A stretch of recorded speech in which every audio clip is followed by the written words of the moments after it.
Hello. So let's move on to the experimental part of the lab.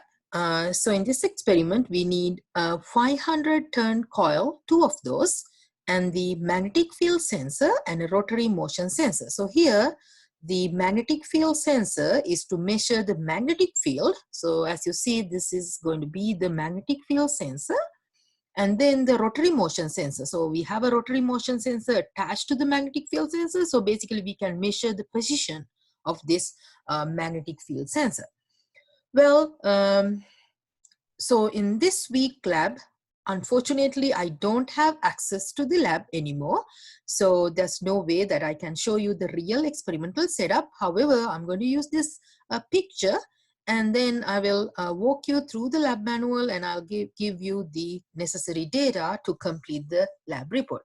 Anyway, it's not a big deal because in this, specifically in this lab, you're just collecting data once. So it won't hurt you that much, but only thing you can see the experimental setup actually. Anyway, so this, we are going to measure the magnetic field using two coils. So we call this as the Helmholtz coils.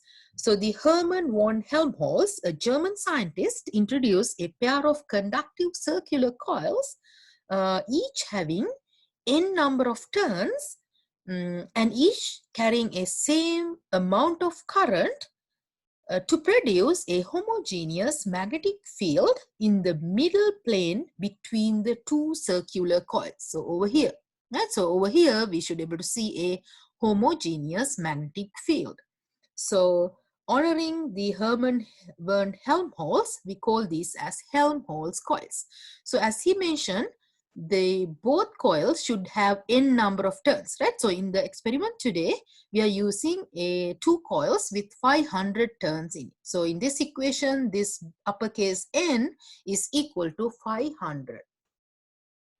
Then, as I mentioned earlier, according to Helmholtz, he mentioned that the current, the I in this equation, should be same current that flowing through both of these coils. So in order to maintain the same amount of current, how can we connect the circuit, right?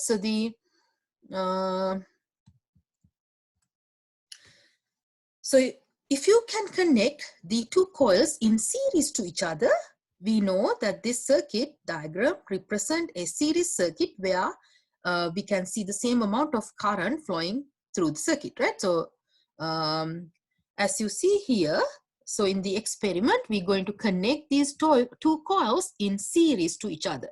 So let's follow the circuit diagram here. So again, we are going to use the Pasco interface to connect our sensors and also to provide the voltage necessary, right? So here, this is the power outlet. So the positive side of the battery, here it's connected to one side of the coil, the first coil, and the other side of the first coil is connected to the one side of the second coil, and the other side of the second coil is connected back to the battery. So it is just a one loop circuit, right? So it is a series circuit. So that's guaranteed us that the current flowing through the circuit going to stay the same. So in this circuit, when I'm collecting data, the current that I used is 0.426 amps. So I use 0.426 amps in the circuit.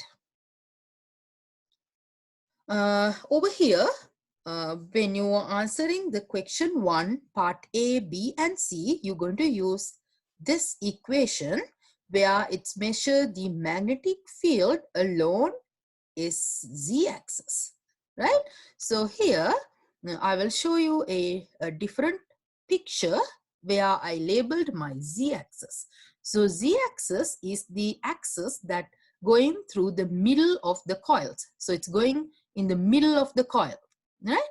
And at the center, like center of between the two coils, is where z0 equal to 0 centimeters. And each coil radius is 10 centimeters. Here, the coil radius is 10 centimeters. So basically, I measure the radius from the center of the coil to the middle of this tab here.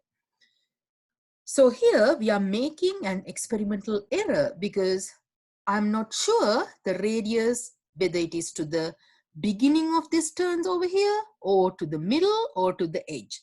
So to be average in my error, I measure the radius up to the center over here between the turns, right? So I'm not sure. So when we are measuring the magnetic field, we will see a little offset in the experimental and the theoretical value. So that's one reason to have little offset in the measured values and the theoretical value. All right, then, so basically this is a number axis. So this is 0 position, then whatever onto the left will be negative numbers, right? So I place these coils in a distance of a radius of this coil. So it is 10 centimeters apart. So this value over here will be negative 5 centimeters. So Z naught for the first coil that closer to your hand is negative 5 centimeters. Then the second coil that further away from you, the location, the Z naught will be positive 5 centimeters. So when you are working on your lab manual, first question, the R, the radius going to be 10 centimeters. And the center of the coil is Z equals 0. So at the center, it's 0. And then to the coil closer to you, Z naught going to be negative 5 centimeters.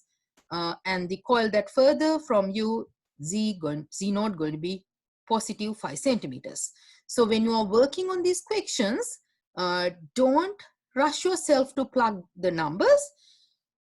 Do it symbolically. So use this equation and show your expression symbolically. Then later you may plug the numbers for the current number of turns and the positions, and you may calculate it.